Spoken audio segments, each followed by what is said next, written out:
Last year, the TCU offense went fast. They were running play after play after play.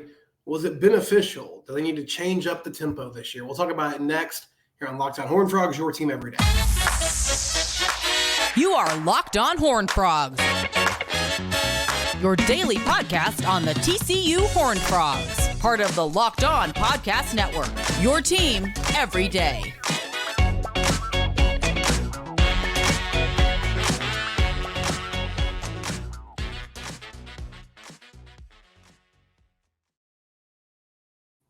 Locked On Horned Frogs, your team every day. I'm your host, Steven Simcox. We are free and available wherever it is you get your podcast. Please subscribe to the YouTube channel. You can also find us wherever it is you listen to podcasts in their original intention, audio form, Apple, Spotify, whatever the case may be.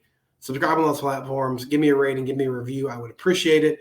TCU basketball, big win over Texas Tech last night, 85-78. The men are now 5-3 in conference play. The ladies don't have a midweek game. They'll play this weekend. But the men are now 5-3 in conference play. And we're going to be at the halfway point of the conference season for the men on Saturday after that Texas game. So a chance to go 6-3 in the first half of the Big 12 schedule, which would be a really big deal. We're going to start today with football. The schedule dropped yesterday, the TCU football schedule. We knew who the opponents were going to be, but we didn't know the dates and all those things. And so now we know the order of those games. I did an entire live show about that on Tuesday. So if you want to go back and check that out, you can. But one thing that we got into at some point during that conversation, I don't remember exactly what I was talking about initially, which is always a promising start to start a sentence like that. But eventually I kind of circled back to, the offense has been more efficient this year. I saw recently, and this is not a criticism. This is just this time of year, like coaches are doing coaching clinics. They're going around, they're traveling around, they're talking to high school coaches, especially about their offense, that type of thing. And we'll see that a lot more in the summer too. But somebody had shared on social media, Kendall Rouse was talking about his offense. He was talking about how they go fast. Like that's a huge part of what they do. And part of that is skilled players. They're supposed to get the ball, get up immediately, get it to an official. Everybody else is supposed to get lined up like it is part of their identity. A.J. Ricker said last offseason, the TCU offensive line coach, he mentioned during a press conference, he was like, the biggest thing for our O-line is getting used to this tempo because the tempo is what makes the offense. He said it was that important as far as like an identifying factor for the football team. And, that's fine. Going fast is something that a lot of people do, and it's been a part of the Briles coaching tree, Briles veer and shoot offense for a long time, different variations of it. And now we see like Josh Heupel's running a different version of it at Tennessee, and Dino Babers has done it for a long time. There's a number of coaches. Sean Lewis did it at Colorado. There's a number of coaches all across the country and at Kent State before that have been doing this, right? And going fast is part of the offense. But I did think it hurt the team at times last year because, we've talked about this before. If you're going at a lightning fast pace, if you're moving the chains and you're scoring, that's great. It's wonderful. You're scoring points. That's the bottom line, right? Specifically touchdowns. But if you're not efficient on offense, if you're not making plays, then you're just continually you're going 3 and out, and you're continuing to put your defense in bad situations because they're immediately back on the field, as soon as they got to stop or as soon as they give up a score. If you can't get something going once you get the ball, then you're putting the defense in a tough situation. And last year, part of the problem too was special teams-wise, Jordy Sandy had a rough year. And I know later on it was revealed that he was kind of dealing with an injury, but he wasn't able to flip the field as much as you would have liked. And so that also put the defense in bad situations. TCU turned the ball over too much. But bottom line was the offense, like the raw numbers on yardage, on moving the chains, that type of thing, those were pretty good. Those were like top 15, top 20 in the nation. But the red zone offense was atrocious. And if you can't find the end zone, then if you're going at this rapid pace, you can really hurt your team. And I also thought at times last year, and this is again something that's done all across college football, and you see it a lot on Saturdays, but especially after big plays, which unfortunately those were pretty few and far between last year too. But on big plays or kind of momentum shifting moments where it felt like the offense was in a rhythm, felt like the offense was doing well, they had this tendency, and sometimes on short yardage they would do this too, like on a 3rd and 1 or 4th and 1. It's like, okay, let's hurry up to the line. And I get the idea behind it. Like, I understand the philosophy behind we're going to catch the defense napping, or we're going to catch the defense in a very vanilla front, a very vanilla situation, because they're not going to have time to diagnose the formation. They're not going to have time to make substitution. They're not going to have time to look and get their play call. They're basically just going to be playing downhill. Like, all right, what are we looking at? What am I seeing? Now I got to go find the football and make a play. And so I get, in theory, like, doing that can throw a defense off and can put them in a tough situation. But I felt like there were so many times last year where the offense would rush to the line and they were trying to catch the defense off guard, but it didn't look like they were ready. Like, it didn't look like they were ready to run a play and execute it correctly. And so they would just quickly, and usually it was a pretty simple call. It was typically just like a handoff to Amani, because there's only so much you can do if you're hurrying up and going that fast. And I mean, I get it. Like, I get the idea of, hey, we're trying to catch the defense off guard. We're trying to not allow them to get settled and process what's happening. But I felt like they sort of did that to themselves at times. And there were times in big moments where it's like, okay, let's take a minute here. Like, I understand giving the defense time to substitute can be an issue, or can make it harder. I understand even taking a timeout in some situations can make life harder for you as a play caller. But I don't think we're getting what we're chasing after when you're just rushing to the point that your offense doesn't even really totally fully understand what's going on. If they don't have a great idea of what they're supposed to be doing, then you can't expect them to go 100 miles an hour and make plays. Somebody yesterday had a comment about this. Dylan Holcomb, he said, our offense can't go fast and go 3 and out. That's something I couldn't stand watching last year. Plus, there's penalties that come with that. I think our offense going so fast hurt us sometimes. That was our first year running it, but there were so many penalties and also 3 and outs that were killing our defense. Yeah, I'd agree with that. And I think, I can't say this for sure because I'm not in the locker room, but a lot of those small details that you're talking about, Dylan, and I agree with you, like pre-snap penalties, holding penalties. There were so many last year. There were so many like illegal formations because somebody wasn't lined up right, or didn't have enough people on the line of scrimmage. Just simple things that, yes, I think you can attribute some of that to the speed. Now, that might be something, and really this whole conversation is going to come back to, if these things are going to change, I think it's going to come from Sonny, because this is what Kendall does. Now, he changed at Arkansas to a certain extent, but I think that was in large part because of his personnel, and also because Sam Pittman, who was the head coach, is a very run-oriented type of guy. And, he was a former offensive lineman, so he's an offensive guy, but he wants to play complementary football, right? And I think Sonny does too. But anyway, going back to like the Baylor days, the Briles offenses were some of the most penalized in the country. And I don't think they really cared. And what I mean by that is, like, I don't feel like they spent a ton of time honing in on those details, because they just thought, well, we can get big plays whenever. Like, we can get this yardage back. 1st and 15 is not a huge setback for our offense. Last year, 1st and 15, 1st and 20 was a huge setback for the TCU offense. I just thought it was, because they couldn't get chunk yardage plays consistently. So that was a problem. They had to stay ahead of the chains. And they didn't do that nearly enough in 2023. So that's going to be a huge difference. The other thing I'm really fascinated about with this offense going into year 2 of the Kendall system, and now pretty clear, like, Josh Hoover's going to be your quarterback. I know Ken Seals came in from Vandy, but I think Josh Hoover was the guy.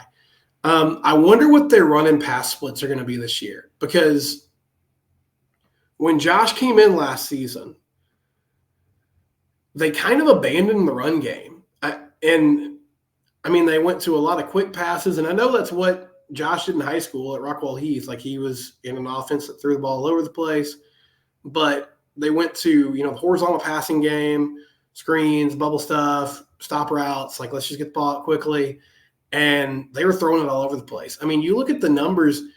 So I'm going to go through some of these box scores, and I got every start that Josh had except the Kansas State game because there was nothing to take from the Kansas State game other than TCU got whipped. So there wasn't really anything. I just didn't think that would be a good representation of any sort of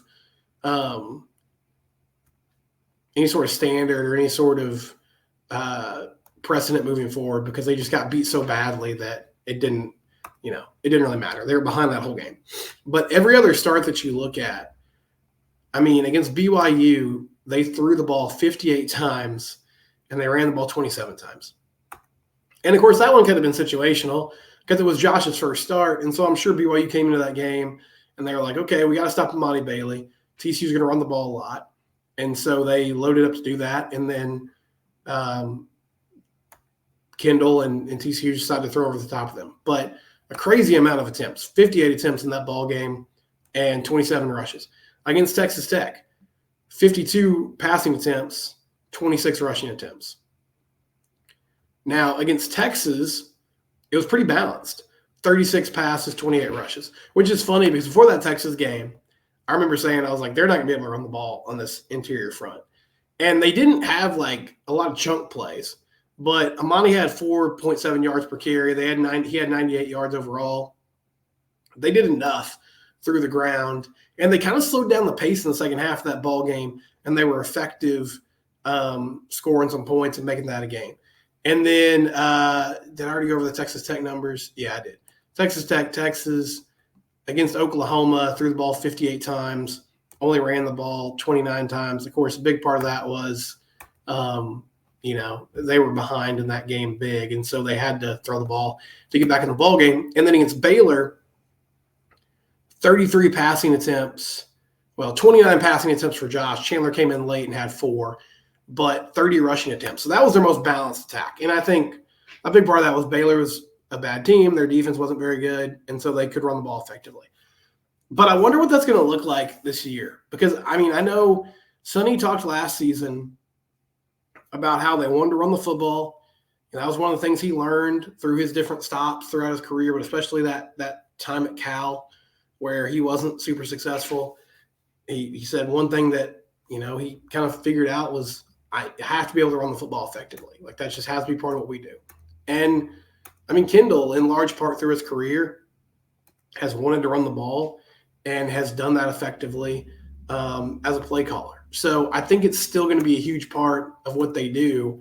But with a running back room that is, I would say, unproven. I mean, that's a gracious way to put it at the moment.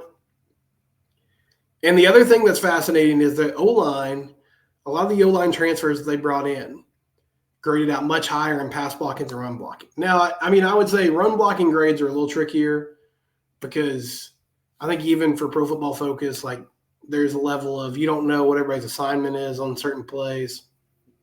Pass blocking is pretty simple because it's a lot of just one-on-one matchups. And, okay, did the D-line get pressure? Did they get a sack? Like, it's pretty clear what happens on each play.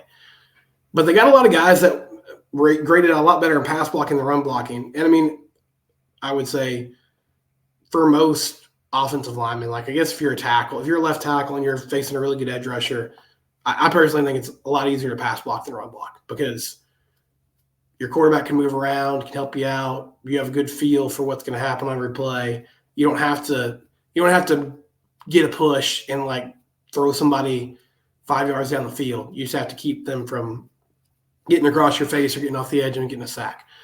But I wonder what these run pass splits are going to be this upcoming season because they talked a lot about running the ball last year and they couldn't do it effectively this past season.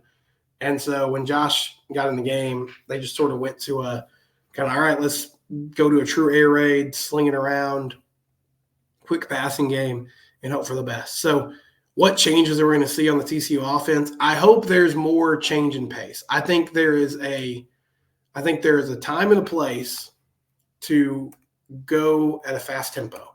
And I feel like it can be beneficial. But if that's the entire identity of your offense, then I think it's going to be another long season for TCU football. So they're going to have to find a way to kind of pick and choose with how they run tempo and with what they're doing on offense moving forward. When we come back, TCU basketball, another big win against Texas Tech last night. We'll break that down and more next. It's Locked On Horned Frogs, your team every day. Super Bowl's coming up. It'll get here fast. I mean, we got a week off. We have the useless Pro Bowl coming up this weekend. I saw Gardner Minshew. It's a Pro Bowl quarterback. Why are we even still playing the game? But Super Bowl's coming up in a couple weeks. And if you're looking to make some money on Super Bowl Sunday, you're like, how am I going to do that? Should I do Super Bowl squares? No, don't do that. Go to FanDuel.com/lockedon. You place one $5 bet. You get up to $200 in bonus bets. That's for new customers. One $5 bet is $200 in bonus bets. Just visit FanDuel.com/lockedon to sign up. Again, that's FanDuel.com/lockedon to sign up today. $5 bet turns into $200 in bonus bets. And my goodness, you can bet on, just straight up who the winner is. There's all sorts of prop bets too. Who's going to score a touchdown in the game? Who's going to score the first touchdown? FanDuel.com/lockedon. You can start making some money on these Super Bowl prop bets. How many times are they going to show Taylor Swift in the stands? What's the over-under for Travis Kelce receptions? Those two are going to be correlated. FanDuel.com/lockedon. They also have FanDuel app that is safe and easy to use, easy to navigate. FanDuel, official betting partner of the NFL, a proud sponsor of the Locked On Network.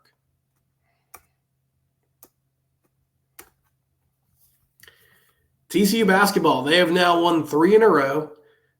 They take down Texas Tech on Tuesday night at Shaw-Meyer Arena. Hats off the student section. TCU has done a really good job. When I was in school there, it was called Purple Haze. And my buddy Andrew Phelps and some of his friends really worked hard to try to make that a tough environment, a great place for TCU basketball to play. And, they're dealing with a lot of tough things in those few years. And the biggest one was just the team wasn't good. And so that affects attendance more than anything else.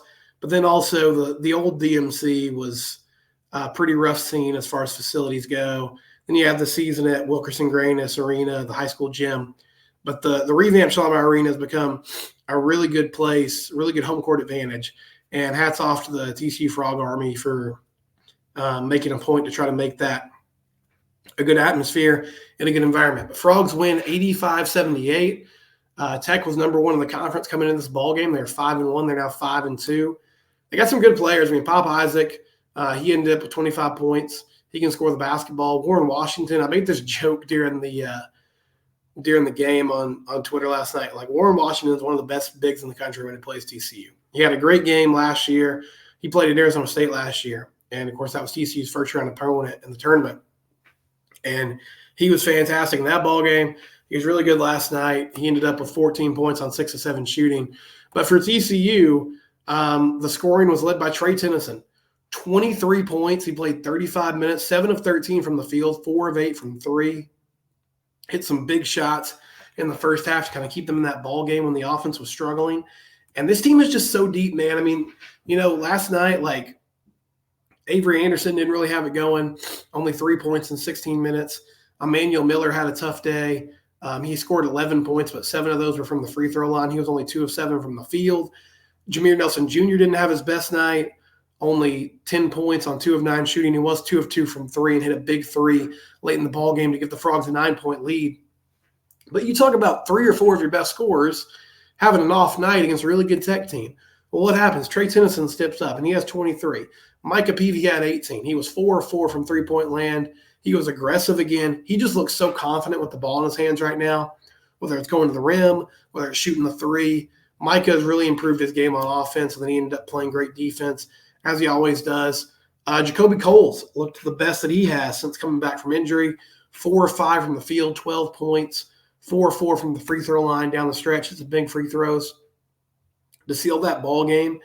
So, again, got off to a good start, kind of fell behind in the first half by as much as 11 points, then went on a 21-3 run late in the first half to take the lead and never really looked back. Tech kept it close. They tied the ball game a few times in the second half, but TCU just kept them at arm's length, kept hitting shots. Really good shooting night for the Frogs. They were 55% from 3, 11 of 20, and overall shot 43% from the field. So a great win. Now, the one thing about this team that's kind of intriguing to me is this is not your typical, I mean, in some ways they're built like a Jamie Dixon group. They shot really well last night. They're a better shooting team than Jamie's had the past few years, but they still struggle at times, kind of streaky. But honestly, defense is my biggest concern with this team, which is not what I would have said, the past few years. But they just have some lazy stretches on defense where they give up a lot of backdoor cuts, some easy buckets. Now, I know in the past couple games, Coach Dixon has mentioned that part of that is the teams they played in Baylor and Texas Tech are good three-point shooting teams. So they've been very cognizant and very aware of we have to guard the three-point line. We have to try to defend. They did a really good job about that against Baylor, not so much against Tech. Tech ended up 14-28 and shot 50% from 3. But early in that game, I could kind of tell the game plan was very much heavily predicated on, okay, we have to guard the three-point line. And so off that, there were some back cuts, some motion, some things that happened that caught them off guard. But eventually, they're able to get some stops down the stretch. Again, free throws were kind of an adventure late in the ball game. And now Jacoby Coles hit 4 free throws down the stretch to seal it. And overall, they were 75% from the line. But I know Emmanuel missed 2. I think Jameer missed 2 from the free throw line that could have extended the lead. And Tech hit some threes and made that ball game again. But overall, a pretty businesslike effort and another win. And now you get Texas at home on Saturday. Kenrich Williams' jersey is going to be retired. But what a turnaround for this team. I was really discouraged after the losses in non-conference play to Clemson and Nevada because neither game was super competitive. TCU wasn't shooting the ball well. They couldn't play good defense. And I was just sort of at the point where I was like, man, Big 12 play is going to be rough because this is the toughest conference in America. And, they found a way. Now, there have been a few games that got away from them. Cincinnati was a killer. Iowa State, they just played horribly. But they still found a way to be right in that ball game at the end. I'm excited to play the Cyclones again, even though it's unfortunate that game's going to be at home. But, they turned the ball over at will against Iowa State. They only turned the ball over 9 times last night. Like, they're taking care of the basketball. They're getting good looks. They're getting good shots. They're just running their offense. They're being patient, and they'll go through some scoring droughts because they miss shots, but they're still running the offense well. They're not forcing things, and then once they finally get in the rhythm, things really start to take off. So another impressive win for TCU basketball. They defeat Texas Tech and move to 5-3 in conference play. Texas at 1 o'clock in Schleiermeyer Arena. That game coming up on Saturday. We'll wrap things up next on Locked On Horned Frogs, your team every day. Listen, you don't want to be caught in a tough situation without the things you need. Go to Jace Medical today, jacemedical.com. Use the promo code LOCKEDON, LOCKEDON, for $20 off a Jace case. The Jace case has 5 life-saving antibiotics that can treat bacterial infections and more. Right now, I got 3 sick kids at home. I think they probably have the flu. It's been a tough week in the Simcox house. Thankfully, we got what we need. But if something arose and we suddenly didn't have access because of supply chain issues or whatever to the antibiotics or the over-the-counter drugs we needed, then the Jace case would be a great option. Go to jacemedical.com. Again, that's LOCKED is the promo code locked on for $20 off the Jace case. Jace Medical, proud sponsor of the Locked On Network. So yesterday, did a live show about the schedule release and asked for you guys your expectations. My first thought after seeing the schedule was 8-4. Jacob Langford said, we need to get to 8 wins this year. I, like others, am hopeful for 10-2. Yeah, 10-2 would be fantastic. If you end up with 10 wins, then I think you're probably talking about being in Arlington for the Big 12 championship game. And that would be a huge step forward for this team in year 3. Again, it's sort of like, year 1 of the Sonny Dykes era. Okay, he had a very veteran-laden team. He got the best out of them. They went to heights that we didn't think were possible. Then this year was sort of year 1 of the rebuild, I guess, and that went poorly. You end up 5-7, so you have to bounce back and make some waves this year, and I feel like that's what everybody's looking for. YouTube commenter called Fortnite is trash. Says 8-4 is the minimum. I expect anything worse. I expect to fire everyone, but I'm hoping for 10-2. That seems to be the consensus. I think a lot of people think the schedule is really easy. I mean, we'll see. I feel like it's easy to say that right now in January. We'll see what it looks like when the games start to be played. But I know it does look more manageable than schedules in the past. That doesn't always equate to success, but it's an option. Tanner McKinney said, I think TCU can have 7 or 8 wins this season. We need to score and blitz more. And most of all, our QB cannot throw very many INTs. This team has got to believe in the QB and the coaches. I think they believe in Josh. I really do. Now, I agree with you. He's got to take care of the football. And he made a lot of crucial mistakes last year in games that hurt them. But I think the team really rallied around Hoover late in the year. I feel like they respond well to him. They play well for him. And so I don't think that's going to be an issue, Tanner. But yes, obviously you want them to play hard for the quarterback, play hard for the coaching staff, and respond to those guys well. And so that will lead to, success in the season. And then Apollo Miller said, I'm hoping for 12-0. What the heck? All win or nothing at all. Okay, I like the high expectations. If that's what you're hoping for, I understand. I would be surprised if that's your expectation, but totally fine to hope for that, man. I agree with you. Win all the games. That's what you want to do. Go do it. And I hope TCU can do that this year. We'll see. Tough games against Arizona this season. They get Utah this year. They avoid Kansas State and Colorado, but they get Oklahoma State, Texas Tech, Baylor. A lot of tough matchups for the Frogs coming up in 2024. We'll be back tomorrow. It's Locked On Horned Frogs. It's your team, and we do it here every day.